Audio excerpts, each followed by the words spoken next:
Jumpa lagi dengan saya dalam channel Klavos Sukacita. Sahabat Klavos Sukacita, saat ini kita hendak membaca dan merenungkan firman Tuhan. Tetapi sebelumnya, mari kita berdoa. Saat ini kami hendak membaca dan merenungkan firman-Mu Tuhan. Berikanlah kepada kami hikmat dan pengertian supaya kami mengerti dan mampu kami melakukannya dalam kehidupan kami setiap hari. Di dalam nama Tuhan Yesus, firman yang hidup, kami berdoa. Amin. Firman Tuhan yang hendak kita baca dan kita renungkan di saat ini terdapat dalam Perjanjian Baru, yaitu Yohanes pasal 10 ayat 19 sampai ayatnya yang ke-21. Lembaga Alkitab memberi judul Gembala yang Baik. Ayat 19, lalu timbul lagi pertentangan di antara orang-orang Yahudi karena perkataan itu. Banyak di antara mereka berkata, "Ia kerasukan setan dan gila. Mengapa kamu mendengarkan dia?" Yang lain berkata, "Itu bukan perkataan orang yang kerasukan setan. Dapatkah setan mencelikan mata orang buta?" Demikianlah firman Tuhan.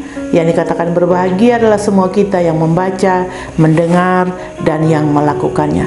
Sahabat Klavos yang Tuhan Yesus kasihi, tema perenungan kita di saat ini saya berikan tema Yesus Gembala yang Baik.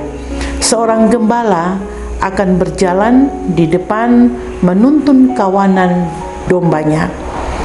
Ia menjaga, melindungi domba-dombanya dari segala ancaman dan mara bahaya.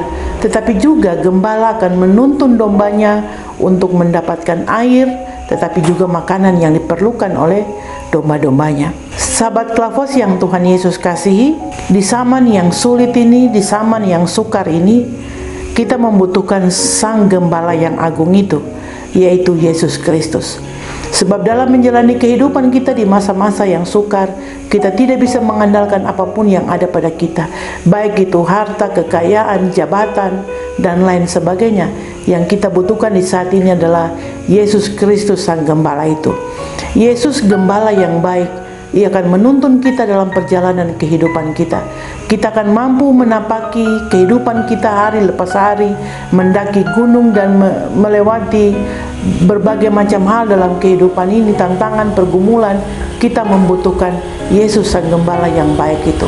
Karena tanpa tuntunan dan penyertaan Tuhan, kita tidak akan mampu dan kita tidak akan tahu perjalanan yang kita lalui dan lewati itu benar atau tidak. Tetapi kalau kita akan tahu perjalanan kita baik dan benar atau tidak bila mana kita mengikuti tuntunan dari Sang Gembala itu. Sahabat Klavos yang Tuhan Yesus kasihi, di ayatnya yang ke-19 dan 20 mereka sedang membicarakan Yesus.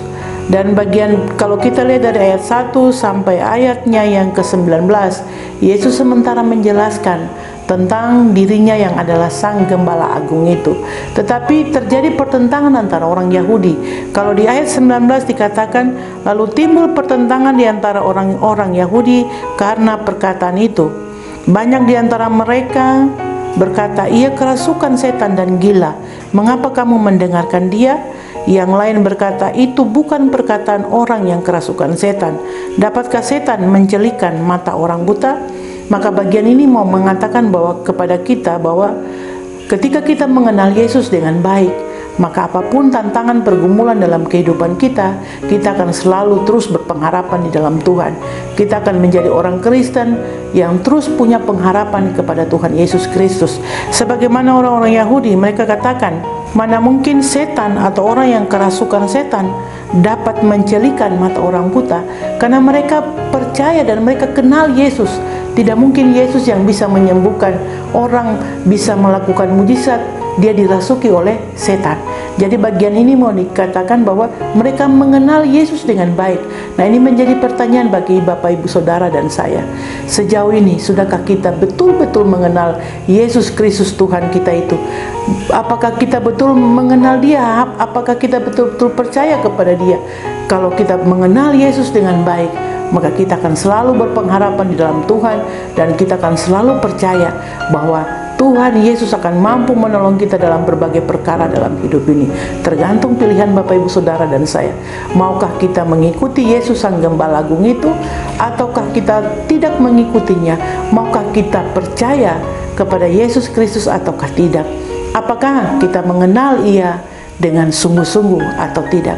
Sahabat Klafos yang Tuhan Yesus kasih, sekali lagi tantangan pergumulan yang kita hadapi di zaman yang sulit dan sukar ini meminta kepada kita, benarkah kita benar-benar mengenal Yesus Tuhan yang adalah Sang Gembala Agung itu? Benar-benarkah kita mengenal Yesus Sang Gembala yang baik, sebagaimana gembala ketika menuntun domba-dombanya, membawa mereka kepada air yang tenang, padang rumput yang hijau, menyiapkan mereka makan dan minum dan sebagainya. Ketika kita mengenal gembala kita dengan baik, artinya ketika kita mengenal Yesus dengan baik, saya percaya dalam menjalani kehidupan ini, sesulit apapun tantangan yang kita hadapi, kita percaya bahwa Tuhan akan menolong kita. Bapak Ibu sahabat Klafos yang Tuhan Yesus kasih, mari kita terus mengenal Tuhan Yesus Kristus Sang Gembala yang baik itu. Bagaimana kita dapat mengenal Dia? Bagaimana kita terus meningkatkan pengenalan kita akan Dia? Yaitu mari dengar firman, datanglah beribadah kepada Tuhan, sebab di dalam perenungan akan firman, di dalam pertemuan beribadah kepada Tuhan, kita akan semakin mengenal siapa Yesus Kristus Gembala yang baik itu. Dengan demikian, kita akan mampu menapaki hari-hari hidup kita dengan terus berpengharapan di dalam Tuhan Yesus. Kiranya Tuhan Yesus yang punya firman ini memberkati kita sekalian. Mari kita berdoa. Terima kasih Tuhan, kami boleh membaca dan merenungkan firman-Mu.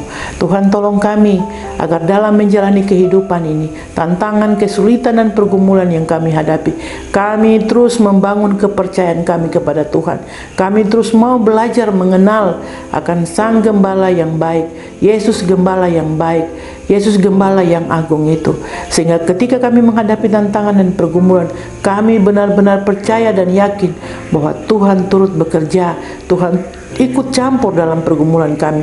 Tuhan mampu menyelesaikan berbagai perkara dalam kehidupan kami.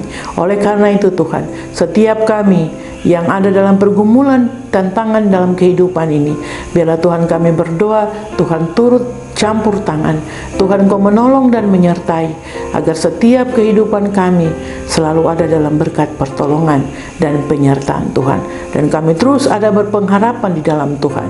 Inilah kami Tuhan, di dalam nama Tuhan Yesus, semua kami di sepanjang hari ini ada dalam berkat pertolongan penyertaan Tuhan. Amin. Shalom, Tuhan Yesus memberkati.